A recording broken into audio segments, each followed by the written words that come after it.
మన విజయవాడలో అనంత పద్మనాభ స్వామివారి ఆలయం థీమ్ పెట్టారండి జోజీనగర్ భవానీపురంలో.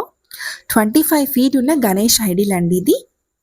ఇక్కడికి వెళ్ళాలంటే ఎంట్రీ టికెట్ ఏమీ లేదండి. It's completely free. ఇక్కడ లోపల చూసినట్టయితే ప్రతిదీ ప్రత్యేకమైన గదులు ఉన్నాయండి. ఒక్కొక్క గదికి ఒక్కొక్క ప్రత్యేకం ఉంది. బంగారు విగ్రహాలు, లంకె బిందెలు, తాళప్రత గ్రంథాలు, వజ్ర వైడూర్యాలు, ఆభరణాలు ప్రతిదీ అండి. What not everything is there. And మనం కేరళ వెళ్ళినా కూడా ఇంత డీటెయిలింగ్‌గా దగ్గరగా చూడలేమేమో. అంత బావున్నాయి. అండ్ ఇప్పటి వరకు తెరవనటువంటి నాగబంధనం కూడా ఉందండి. అసలు చూడండి ఎంత బావున్నాయో అంతా.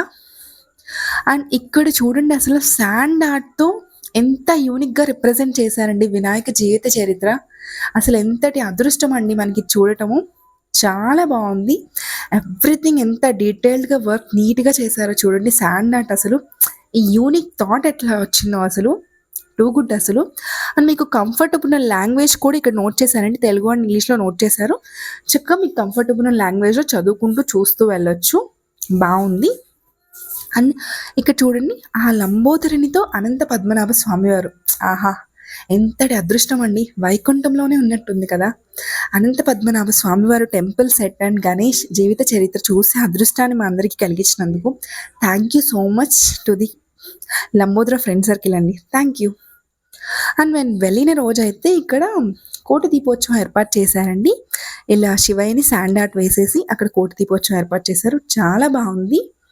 అండ్ సెప్టెంబర్ 4న అన్నదానం చేస్తున్నారంట. తప్పకుండా అందరూ వెళ్ళి అన్నప్రసాదాన్ని స్వీకరించి స్వామివారిని దర్శనం చేసుకోండి.